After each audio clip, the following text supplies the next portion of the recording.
or may not have noticed or not care at all, but I'm going to tell you anyway.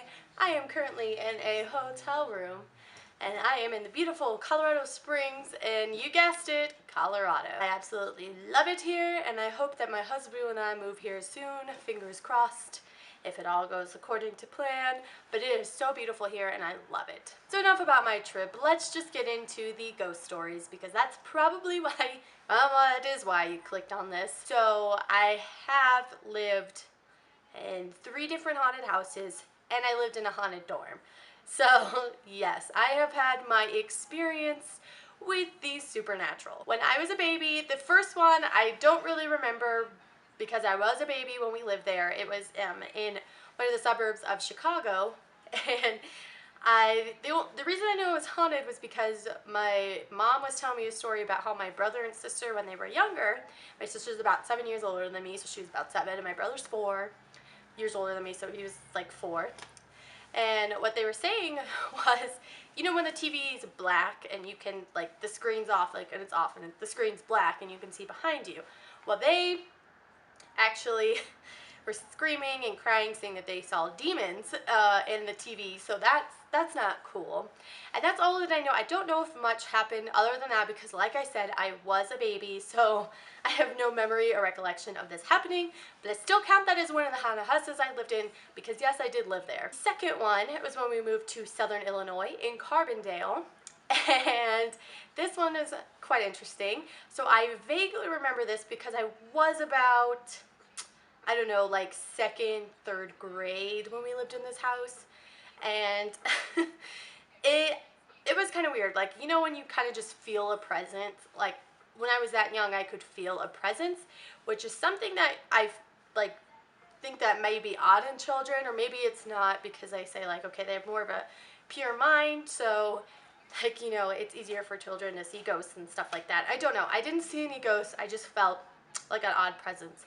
And I remember my parents saying how they felt like kids jumping on their bed at night, and they thought for some reason maybe it was me that was awake and I was jumping on their bed, but I wasn't. And they woke up and they didn't see anything, but they could clearly, like, feel like kids jumping on their beds, and they were like, stop it, like, for them it was more of like they were trying to sleep. So they're like, really, we don't want this. And then sometimes our microwave would turn on, like our TV would turn on, like crazy stuff, like not actually seeing ghosts, but definitely like things turning on by themselves, things moving, like my parents feeling things. As far as myself, like I said, I just really like kind of felt a presence in that household, but nothing really like scary that I remember happening to me, other than maybe like the TV turning on one time by itself. But for some reason I just kind of thought, like, I think my parents might have told me that, like, oh, the TV just does that sometimes, you know, to not freak me out because I was a kid. But after we moved out of that house, actually it was really funny. The next family that lived there, because we lived in the same neighborhood, so, and my grandma actually lived closer to our old house than our new house. This is gonna sound weird, but like our old house was at the end of our neighborhood where my grandma lived, and then our new house was like at the beginning and the start of the neighborhood. And so we would pass that house pretty often to go see my grandma, since she was in the same like area. And the family that lived there after us just one night left in the middle of the night with all the lights on and all of this stuff. So not sure if they saw anything. I'm guessing they did. They must have had like a really bad experience if it is going to be that rough on you to just get up and move in the middle of the night and leave everything on there. And you could see into the house that they still had like furniture there, so they just left everything and they never came back or anything to pick it up. So I really wonder what happened. Then my third house that I lived in that was haunted, I actually saw a ghost in this one. So we were still living in Carbondale at the time, and my dad, when we moved out to St. Charles, Missouri, my dad like got a job there before the school year ended, so like for a few months he would stay there during the week with like no furniture, and like occasionally move some of our stuff over there while he could, and then he would come home on the weekends. Well, he failed to tell us that the first night that he spent the night there, he woke up, like he was laying on the ground because he didn't have a bed, he didn't have anything, and he woke up to an older gentleman holding his like feet in the air, so like his ankles were up and this gentleman like had a hold of his ankles, and my dad was like, what, and he like kicked at him, and then the guy like vanished. So he didn't tell us that story. Well, he told my mom, but he didn't tell the rest of us until after we moved and we were all talking about like the weird stuff that happened in our house. He was like, oh yeah, well this happened. So I was like, what? You didn't tell me? And once again, he was like, because I know that you were gonna freak out, and I know you are not going to want to be there, and so I just thought it would be better not to tell you. Which he was probably right, but I learned on my own that the house was haunted, so whether he told me or not, I knew it. The other incident that happened was I had some girlfriends stay the night. And I was like new. This was our new school year. I was in middle school, 7th grade. And you know, it was just cool. It's just cool to like have friends come stay the night. And it was for New Year's. And my mom heard the door. We had like a door from the garage to the kitchen. And so my mom saw and heard like the little knob shaking and moving. And she like kind of stood there for a second and was like, hello? And I could hear her in my room. But then I was just like, oh, okay, whatever. She's probably just on the phone. Well, she came back there and she said, are you girls like inviting any boys over that I don't know about? And we're like, no, we're just like hanging out, because it was New Year's. It was a New Year's Eve sleepover that I was having with 2 of my girlfriends. And I was like, no, like we don't have any boys. And my mom's like, are you sure? Because the doorknob was shaking. Like, she goes, I won't be mad if you wanted to sneak them in. It's better if you just tell me. Like, I won't be mad. I can give them a ride home. And we all were like, no, seriously. Like, we wanted. And I even said to her, like, Mom, if I was going to sneak boys over, which I would have never ever done that anyway, and I never did do that, but if I was going to, I could have easily done it with my bedroom window, because it was, you could easily climb in it. Like, I remember sometimes when I've accidentally locked myself out of the house, I went up into the window and got in my house. Like, it's super easy to do that. So I told her that, and she's like, okay, well, maybe somebody snuck in the garage. Like, she still doesn't want to admit that it was a ghost or something weird to this day, but we all know it was. Another incident was my brother, we had a finished basement, and my brother had the room down there, and he had a friend over, and they were working out. I don't know, whatever dudes do. They were working out. I know, I'm not being sexist. They were working out. And he was saying that he heard the door open and shut, and he heard footsteps come down. So he was waiting for like my mom at the end of the steps, like me, my dad, or something. And nobody came around the steps, so he thought, okay, maybe it was our cat Lacey. Like, for some reason, maybe she sounded like human feet walking down, I don't know. So he came upstairs and he was like, hey, any of you guys just like go down to the basement and then go back upstairs? And we were all in bed sleeping. We were like, no, like we've been in bed sleeping for like the last hour. And he goes, okay, well maybe it was Lacey. The parents were like, no, she's been in bed with us. So that was something weird that happened. And then I have one more thing before I tell you about my ghost that I saw there. But I had this candle that I bought at Claire's.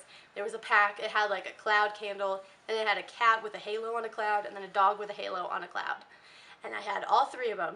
And I set them on top of my TV. And when I would walk in my room, like there's like a little dividend. I think that's the right word. I'm not sure. But like a little like cut into my wall from the door, so like the door is actually more out than that part of my wall. So, you know, I could easily walk past it, or well, easily like walk in my room without walking past it is what I mean. And so the one that was the dog, every single time, no matter like where I was in my room, it would fly to hit me in the head. It would aim for my head every single time. And I don't know what it was. None of the other candles did that. None of anything else in my room would fly like that. And it was so weird because it would sit just perfectly fine, and it wasn't like it just kind of fell, like maybe if I shut my door too hard it fell. No. So now to the ghost that I saw in that house. I did see another ghost that was in my dorm. I'll get to that in a second. But so the ghost that I saw in this house. I was sleeping one night and I just kind of felt something, so I woke up. I don't even know what time it was, because you know when you're so scared, you're just frozen. Like, you can't even move, you can't breathe, you just can't think. Well, I woke up and I saw this little girl next to the side of my bed, and she was dressed in like 1800s type clothing, like she was in a dress like that, and she had this huge like sucker, you know, the round ones. She was just licking it and staring at me, and I was so terrified because I'm like, wait, is there a little girl in my room right now? Like I was about, I don't know, maybe a freshman or sophomore in high school at this point. And I was just like stuck under my covers like this. Like I was able to get enough movement out of my body to like hide under the covers and occasionally like just pop like one quarter down, still see her there. I don't know how long she was there because you know when certain moments feel like they last hours. I mean, that's how long this felt like it lasted. Like it probably lasted maybe like 10 minutes at the most, but it felt like forever because I was so terrified. And she didn't do anything. She was just like staring at me, licking a sucker. And I know that she wasn't doing anything, but there's still something freaky about seeing somebody who's not actually there staring at you. She wasn't mean looking or anything, but still that was terrifying. And eventually I watched her. She ran and jumped into the wall and disappeared and never saw her again. Never saw any ghosts again or anything. And I could always just in that house like feel a presence. And it was, I hated it. I hated being there alone, but I kind of got so used to it that when I would really feel the presence, like it wasn't like 100% of the time I felt it, but most days I felt like somebody was there watching me. And I would get so annoyed with it that I would just be like, you know what, I am not even scared of you. Like, can you leave me alone? Like, I'm just trying to watch TV. And suddenly that feeling would go away, but I should have been doing like the whole like, I provoke you, what is it, honey?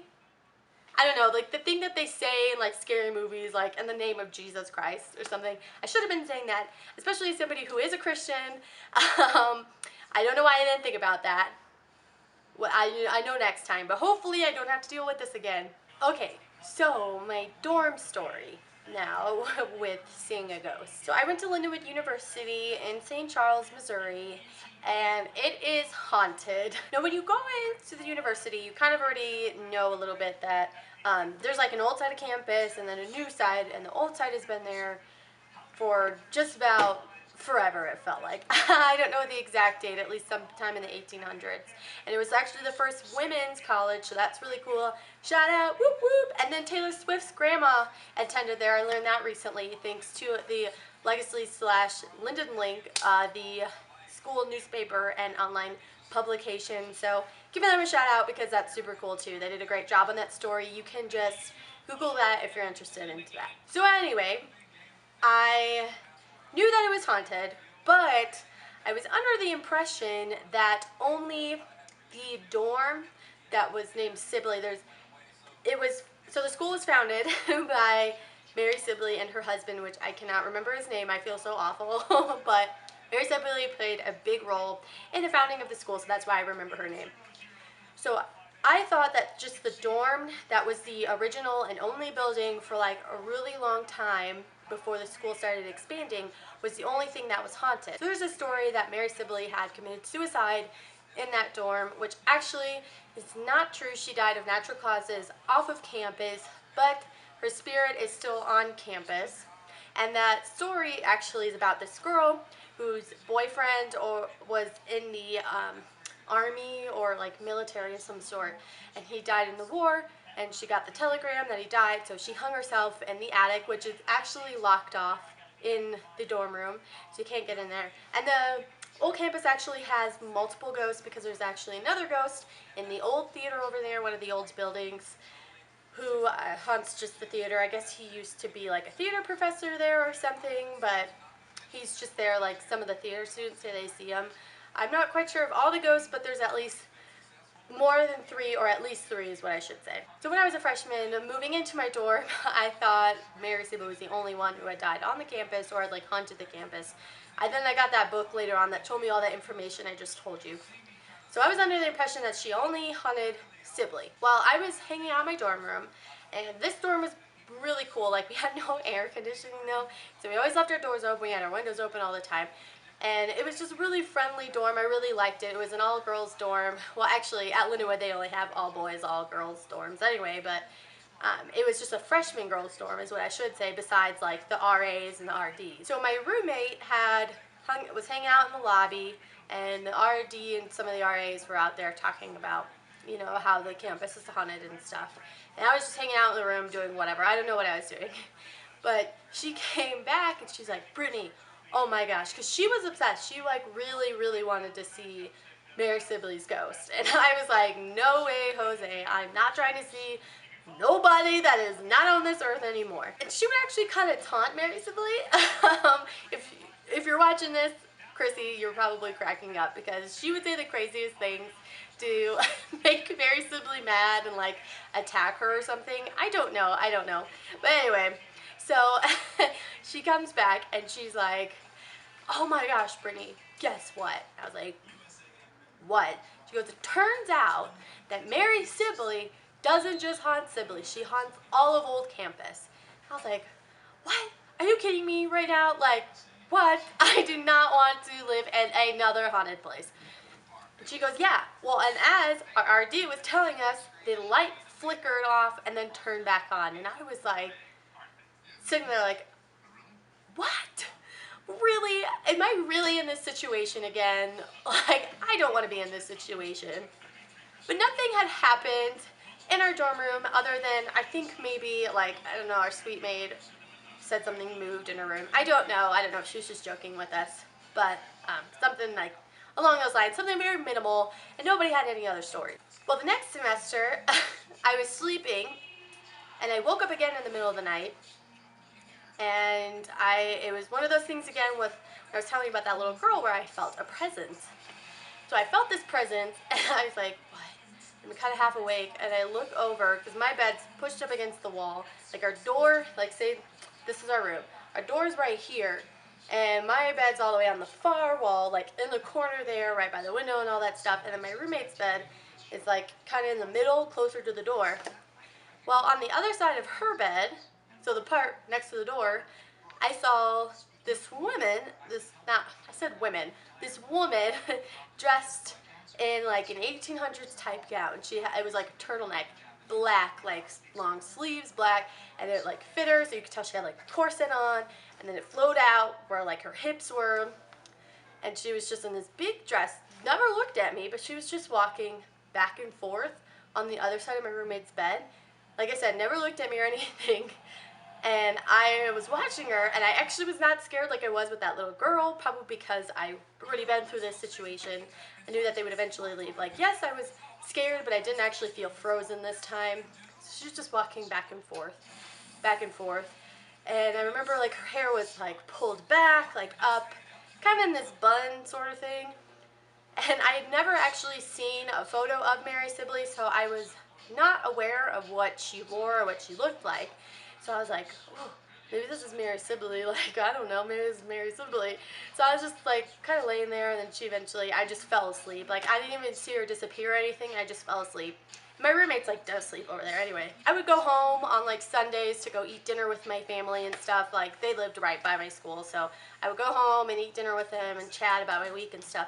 So I told them, and I told my mom, sorry, that was my husband, don't worry, that was not a ghost, that was my husband walking out of the bathroom. My mom was like, are you sure that was her? And I said, well, I don't know, I've never seen her. And so she Googled her photo, and she's like, hey, is this her? Like, did it look like her? It was her. It was exactly her. Like, everything that I described to my mom, it was her. And my mom sent me this link to this news story that the local newspaper did about the ghost of Mary Sibley. They did it like during October, because, you know, obviously this is when people talk because of Halloween and stuff. And she sent me the link to the story, and had people talking about it, like, even, they had like the RV and the guy's dorm that was next to ours talk about how he saw her in the hallway, and everybody described her the same exact way, which is exactly how I saw her. So that was really freaky. I ended up seeing the founder of my school, but I was not as scared with that. Some other people have had their experiences. I used to help out with the singing group, and the leader of that was an RD back in the 80s of the Sibley dorm, and she was talking about how like all the different stories that happen. Like, one time her blinds, like, she had the kind that you pull down and they go up, or like you just pull them down and you hold them down and they stay. I don't know if that made any sense, but either way, she said that she remembered one time she had like a guy in her room, and then all of a sudden the curtains went plop and then like started rolling around the top like really fast. And she was like, we ran out of that room so quickly, we never came back over again. And so that was back in the 80s, so she's been haunting that place up all over the time. So obviously, if you were to ask me if I believe in ghosts, I would say yes. And my mom says She doesn't like necessarily believe that they're ghosts. She believes that they're like demons, but she does recognize them. I'm still like uncertain about it all. I don't know. It's just so weird to me. And somebody told me one time, I was telling them all these ghost stories, and the girl goes, maybe you're one of those people that they feel safe around, and so they follow you around. And that freaked me out, and I hope that's not true. So anyway, those are my ghost stories, and I hope they were not as boring as you thought. I actually really like for my 16th birthday, instead of doing something big, like my parents gave me the option of either having a sweet 16 birthday party or going to this local mansion in St. Louis that's super duper haunted, and I chose the mansion. I'm just weird like that. I don't know. And I had some experiences there, but like I knew that was haunted. Like it's one of the most haunted houses in like the United States. So I was walking into something. If you guys have any ghost stories, let me know. I'd love to hear about them, and especially freaky ones. I'm a big fan of like scary movies and all of that, and they are my favorite. So yes, if you have real life stories that aren't made up for money, I would like to hear that. Alright, you guys, stay safe out there. I don't know what? Anyway, goodbye. Goodbye, see you again soon. Spirit fingers up in here. Woo, woo, woo.